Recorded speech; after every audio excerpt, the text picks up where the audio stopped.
Hi, it's Anne here, and today's video is actually part of the sort of bi-monthly haul videos that I've been doing, except for I think I should have done this in August and we're now in September, and I've already planned it. Like, I've been feeling this way for a little while, that this video was going to be an anti-haul, not an actual haul.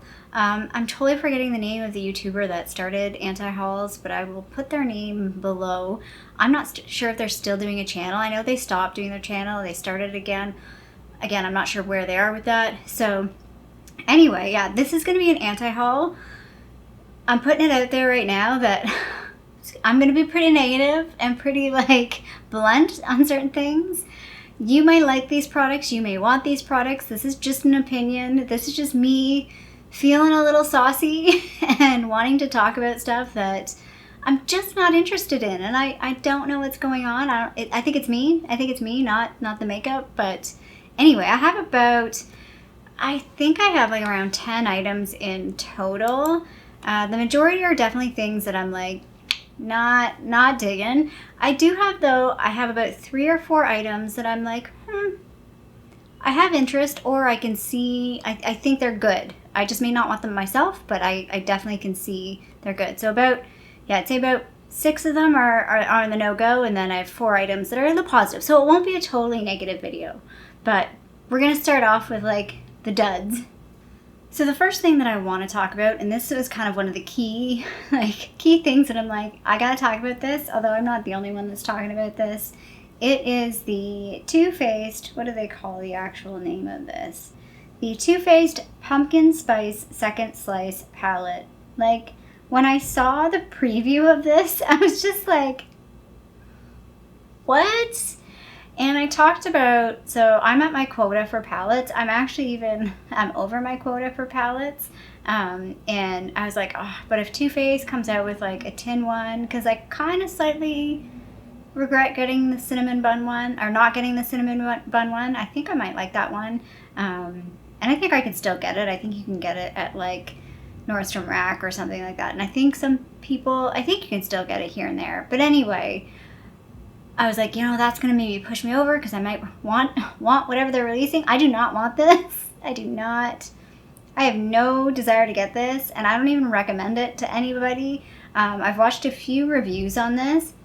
I think it was Makeup Just for Fun. She actually compared it to swatches of like a bunch of other palettes, including the like Too Faced Extra Spicy palette, which this one was very similar to that one. And the quality of the Extra Spicy one was so much better. And then I think, let me look here on my computer, the price of this. So first of all, it's not even in the tin packaging. It's in cardboard packaging. So I don't think it looks as nice. I like the tin packaging. Also, the price is $69 Canadian. Like, the reason why I didn't have any Urban Decay, like the Naked palettes, because they were always like much more expensive than the Too Faced palette. So I have 3 Too Faced palettes because they were always cheaper. Well, $69, it's not cheaper anymore. And the quality of like the actual shadows, like I said, Makeup Just for Fun did a comparison of like, at first it was like a color comparison, but you can see in her swatches the quality comparison, like the quality of the older palettes, and like they're older, like she's had them for a while, is still way better than this palette. Like, this seems like such a dud to me. I don't know what Too Faced was thinking with this, like, at all. Like, who approved this? How did this get through? And again, that price, like $69. So yeah, I was looking back. I bought the Extra Spicy 2 years ago because last year was the cinnamon bun one. I did get it on sale for like $30, but it retailed for, I think, $59 Canadian. So a whole $10 cheaper. It's like, I can rationalize, I don't know about you guys, but I do certain things like $60. So that's 3 20s. I can visualize 3 20s. And then something like $70, I'm like, well, that's now I got to pull out another 20. So like, what? Like, I know taxes and everything, but you know what I mean? Like, it's a whole extra bill that's got to get pulled out to pay for that. And I'm not sure I want to pull that extra bill out. I'm definitely not doing that for this one. I think some people, again, if you've missed out on all the previous releases, but again, I think you can still get the cinnamon bun one in some places. But even then, I feel like other brands have more affordable versions of like these colors. Like there's nothing special about these colors. It's a typical warm palette with like one pop. It's got that one pop of pink. And honestly, how many people are using that pink? Like, let's be real.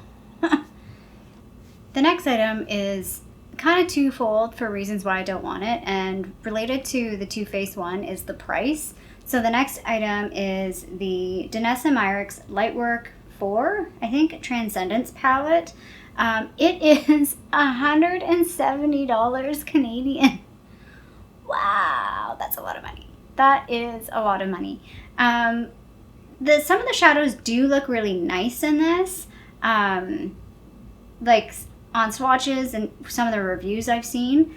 One of the other reasons I don't want this is it's a lot of green. So I've talked about this. I'm not a big green eyeshadow person. I don't think I suit it. I don't really like it. I don't gravitate towards this. And it seems like the one shot they have of the swatches, there's like 3 different versions of like green shifts. And I'm like, yeah, that's a lot of green.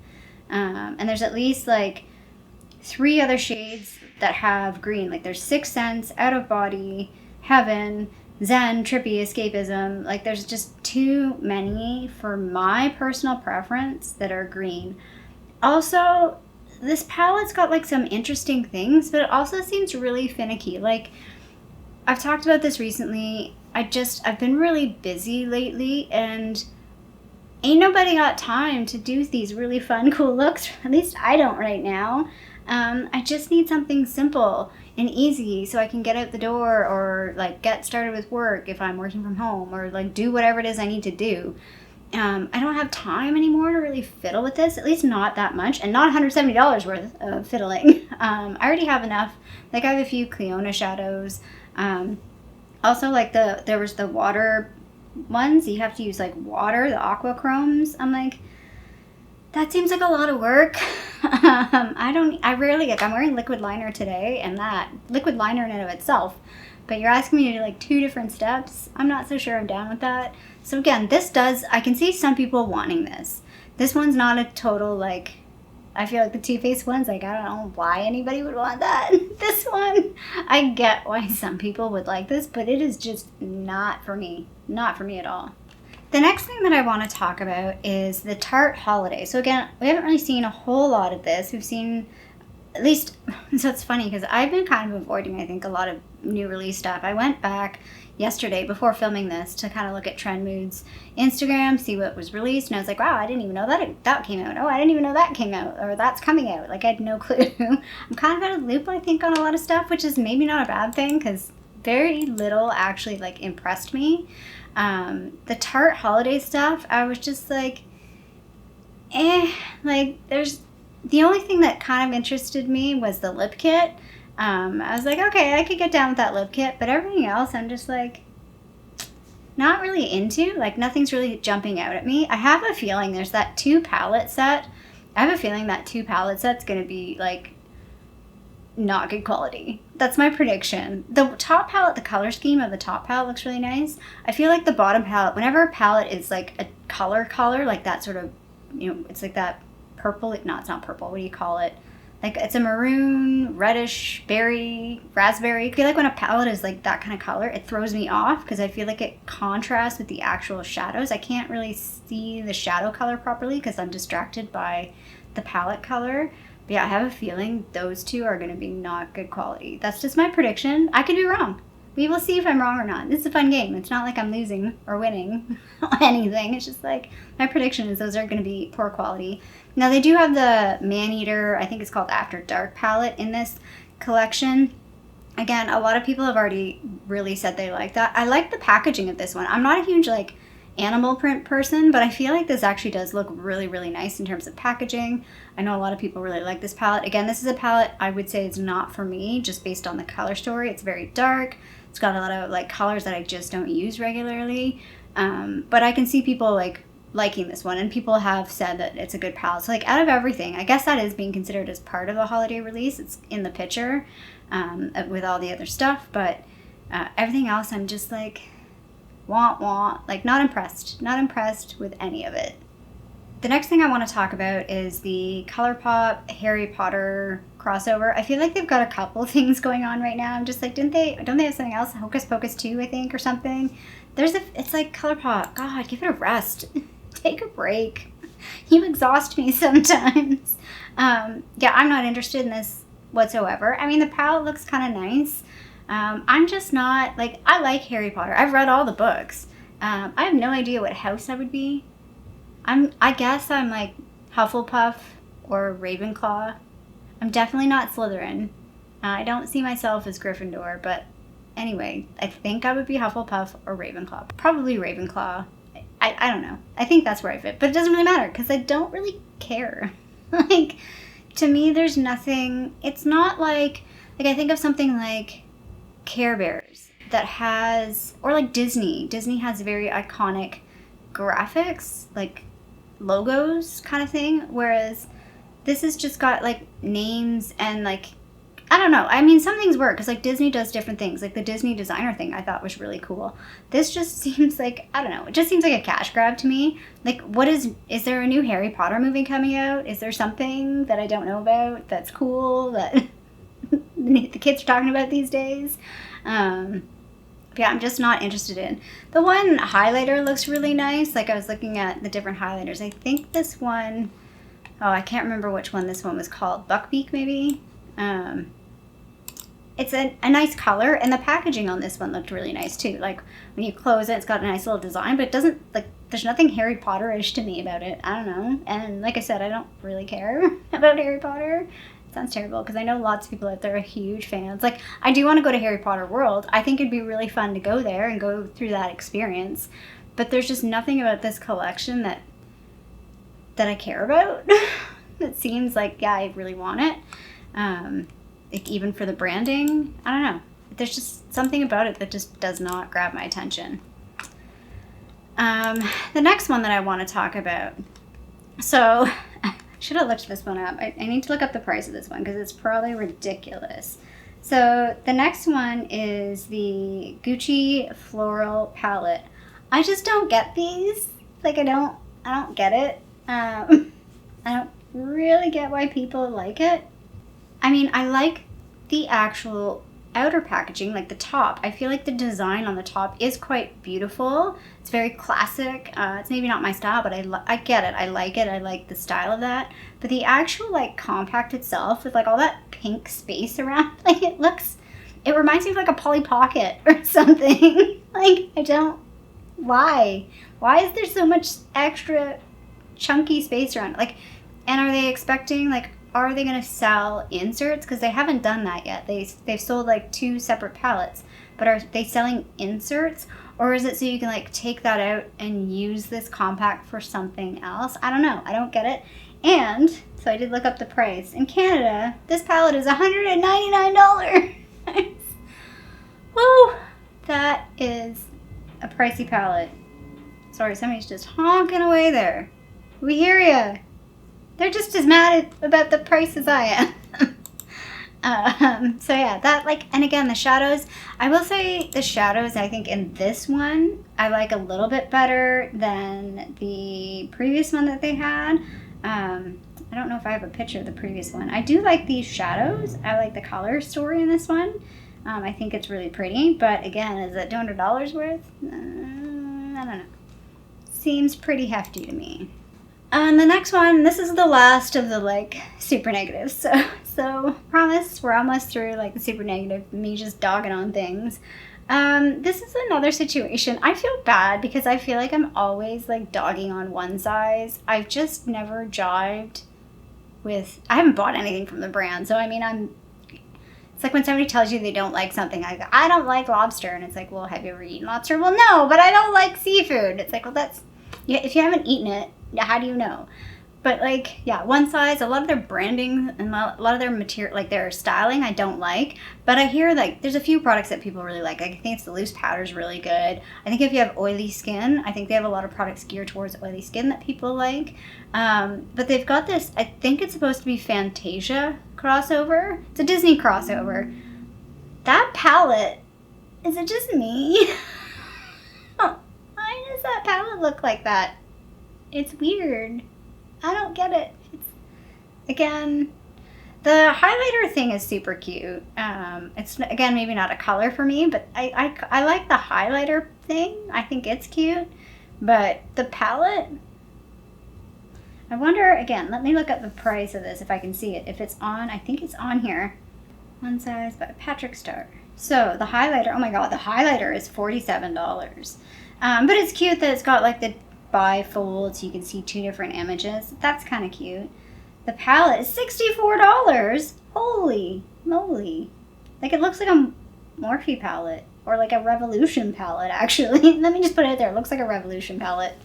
I feel like I'm being super rude. I feel like I'm super rude on One Size. I'm sorry, Patrick Star. I don't even know you. I mean, there's a couple shades that look kind of nice. But, like, I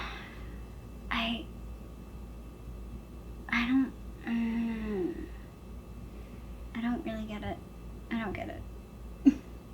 A complexion brush, like, again, like, it's a $40 complexion brush, but it looks, okay, I'm not going to say anything because you guys can, I mean, congrats on getting a collab with Disney. That's pretty cool. I feel like Disney is collabing with everybody. I saw on Trendread's thing, it was like, I think it was Makeup Revolution maybe it was Makeup Revolution had like a Disney Villains, and Catrice had a Disney Villains.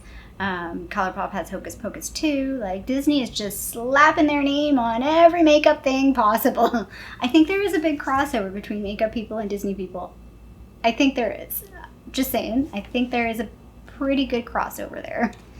So now let's get into like some things that are not so bad. So I'm going to start off with, I haven't tried this, but the Natasha Denona, obviously I have not bought it, is it My Dreams palette? Is that what it's called? I keep thinking people are like, this is my dream palette.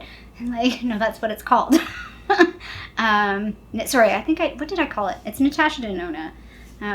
Let's see how much this one is. Natasha Denona My Dream palette, $87. So I think that was what the Glam palette was. So I bought the Glam palette, and I think it was around $80. So it's a pricey palette. This is a nice color scheme. I can see why people like this. I haven't watched any reviews on this, but from the little thumbnails, I think it's positive. And I'm looking at the like Sephora website right now, and it's saying out of 220 reviews, it's 5 stars. So like this one seems good. I think people really like this, and I think it's a nice looking palette. It's definitely like a little bit more sultry, but it's a little different. It's like a little different but wearable. I think that's the thing. Like, it's still a very wearable type palette, even though it's got some of those deeper colors. Again, maybe not for me personally. I mean, some of it I'm like, maybe. Like, this is a palette I'm like a maybe. Like, if I got this in a lucky bag, I would be totally okay with getting this palette for sure. It's got that like one duochrome, or is there a couple? There's definitely one duochrome in there. It's nothing unique, but you know, it's nice. It's definitely, especially for if you're not one that buys a lot of duochromes, it's kind of nice to have that in there. So I get that one. The other thing that I saw was the Hourglass Unlocked palettes. I wanted to talk about this because I'm panning an Hourglass palette, so I was like, it's relevant to talk about, because I did talk about, I like the palette, but I am finding it hard to use as the shades get down, as they're getting lower. It is a bit awkward, but I really like these, like looking at at least the screenshot of these new Unlocked palettes, I'm like, these are cute. I like the style, I like the different patterns and the different colors. The color combinations, they all look pretty light again. Like, I don't think Hourglass does a good job of, like, they're all light to mid-range. Like, if you're a deep skin tone, I guess maybe the Tiger one could work for you. But yeah, they're not great at having, like, a good range of, like, one that's for light skin tone and one that's for dark skin tone. But they are cute. So I can see some people liking these. If I didn't have a palette, I'm wondering if they're going to come out with, like, an ambient, like a regular one, or they're just going to stick with this Unlocked series. Or if they're going to come out with another one. They had a huge dud, I think, with that Ghost one, though. The clear packaging, I thought that was ugly. Like, it kind of reminded me of, it looked plasticky cheap. Like, it just looked really cheap. I didn't really like the way it looked. I got the concept, but like, it would be one of those things, it's like, yeah, like, really cool concept. But when you saw the prototype, were you not like, we need to go back to the drawing board. This didn't come out as expected. It's okay. It's okay to back up and be like, no, it didn't work. Let's try again. But anyway, another thing that I was like, I can get with this. And this is the Benefit, again, just some screenshots of what the Benefit holiday stuff is going to look like. Again, they kind of stick to the same routine of like packaging the same products together, like existing products. But the packaging actually looks really cute. Like this is actually really good giftable type packaging. Like this is, I feel like some holiday stuff now is just like, we're slapping some stuff together and we're going to say it's holiday, but it's not really holiday. This actually, you know, kind of works for me. Like, you know, at holiday time, you're not supposed to be buying stuff for yourself. You're supposed to be buying gifts for other people. So if you're gifting makeup for other people, I think this makes a lot of sense. Again, kind of disappointed. It looks like, I know that there's different versions of Hoola, and it looks like the packages just have like the basic version. So like it would be nice if they threw in like the light Hoola and the dark Hoola, and like I think they have some of the different blushes, like the new blushes in some of the packages, so that's cool. But yeah, I really like the design of this. It's Christmassy, but it's a little different. Like it's something I'm not normally would like. I feel like this color story, I'm like, oh, I like this, which I'm surprised because it's not, I don't think something I'd normally be drawn to, but I actually really like whoever did this design. Like, good job, good design. I like it. And then the last thing that actually is interesting to me that I'm like, I kind of want, is the new Urban Decay Naked palette. It's like Urban Decay and Robin Eisenberg. I don't know who Robin Eisenberg is. I need to look up. I think it's an illustrator, which is pretty cool. So an artist and animator from LA. Her works include collaboration with Thrasher and Vans. Yeah, I think that's really cool. I like the styling of the palette. I like this color story. It's kind of like a rainbow, but like muted type rainbow. Yeah, this intrigues me. I'm curious to know what the quality of this is like. It's definitely not like a standalone palette for me. Like I'm not going to use these colors all together probably. I'm going to mix and match it with another palette. But I like this. Like this is a good release, I think. I mean, we'll have to see what the quality is. If the quality is a dud, then it's not good. But on first impressions, on like the image, like the package imagery and the colors that they picked, I really like this. But yeah. So yeah, that one actually interests me. I'm quite intrigued by that palette. But everything else, like I said, I was kind of scrolling through Trend Mood's Instagram, and I was just like, and I'm not even like, I mean, I talked about the things that I was just like, wah, wah. But the rest of it, I'm just like, ho-hum. I think I'm in a mood right now, or a mode where like, I don't really want anything new. Nothing is really inspiring to me. Again, like I said, I've been busy. I've really just not been, I've been just wanting good, practical makeup that works for me. Like colors that work for me, product style and type that work for me. And I'm just not really like interested in anything new right now. I also just spent a boatload on a trip. Well, not a boatload, but a lot. I mean, it was not cheap. So I think that's like, my purse strings are closed tight right now when it comes to a lot of all this new stuff, and especially this expensive new stuff. Like everything that's coming out is so expensive. What's going on, people? Do you not know that we can't afford this anymore? Like I can't. It's just too much. So yeah, so I know that's kind of like wah, but I mean, it's part of the whole makeup world. Not everything is sunshine and roses. I mean, sometimes I think a lot of my previous videos, and I've talked about this, I'm always trying to find the good in things. So when I'm not a great reviewer because I'm trying to find the good things in things. And I see this in some other YouTubers where they're always like promoting and this and this and this. And sometimes we need to just be real and be like, no, this sucks. Like, this is not good. We don't need this. This is not necessary. And yeah, that's my opinion on these things. I'm just curious to know what you guys think about the stuff that I've talked about. Is there anything else that's kind of on your radar that you're just like, what is that? Or anything that's on your radar that you're actually really keen on. I'm curious of any of the things that like I kind of like went like this on that you are keen on, and why. Because maybe you have reasons that, you know, other people would be interested in hearing about, not just my silly opinion on stuff. Yeah, I'd like to know what's kind of a thumbs up or a thumbs down from you. So anyway, if you like this video, speaking of thumbs up, please give it a thumbs up down below. And if you haven't already, I would love it if you subscribe to my channel here in Toronto, Canada. I hope you're doing well, and I'll see you sometime soon. Bye.